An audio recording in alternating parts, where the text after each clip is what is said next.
عسلامة، مرحبا بكم الناس الكل. مباراة مازالت كيفات ما بين بيرلي وبريستول سيتي، أحسن مباراة لحنبع المجبري إلى حد الآن. الحقيقة مردود ممتاز بالنسبة للمباريات اللي قبلها. حنبع المجبري في الشوط الأول خاصة ورى وجه مميز، نحى الخوف متاعه، وخاصة اللي شفناه هو أنه الهدف اللي تسجل انتصار بيرلي 1-0. الهدف اللي تسجل كانت هجوم بدا من جهة حنبع المجبري اللي قلناه معناها حنبع كي ياخذ الكرة يمشي كونت ان كونتر ان وما يخافش.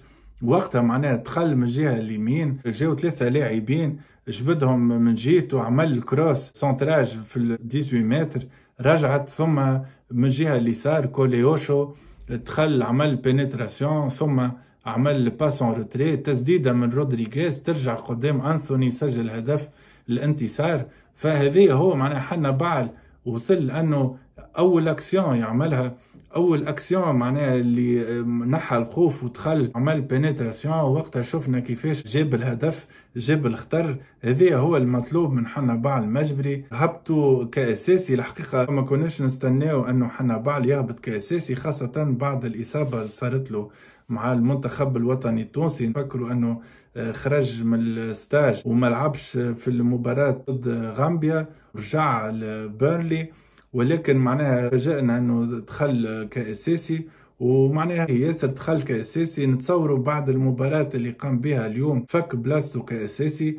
اللي مازال ناقص الحنبع هو انه يسجل اهداف، انه كي تجيه الكرة ياخذ الكرة ويقوم بالتسديد على المرمى. كل مرة معناها تجيه الكرة يعمل باس، هذيك ساعات باهي معناك تعمل لي باس لاصحابك، لكن فما ساعات لازم تكون اناني تحاول تسجل الاهداف معناها تسدد. اما بحوصله بالنسبه للتقييم المردود نتاعو، قام مردود مميز. بالنسبه للسوفا سكور ولا فلاش سكور كي تشوفوا لي نوت تلقاهم طايحين 6.2 و 6.3، لكن الحقيقة سوفا سكور اللي قامت هو حنبع خذا ورقة صفراء في آخر المباراة في دقيقة 65، فطيحوا له النوت نتاعو. كان ما جاتش الانذار راهو جاب النوت باهية. هذا هو معناها فيديو خفيف اليوم باش نحكيو على التقييم نتاعو. نستناو في المباراة الجاية باش تكون مباراة ضد كوفنتري سيتي نهار 3 هذيا، ثم مباراة نهار السبت اللي من بعده. معناها في أسبوع عنا 2 مباريات. نستناو المباريات الجاية أنه حنبع يزيد يأكد التحسن في المردود نتاعو، يفك بلاستو كأساسي ويبدأ يسجل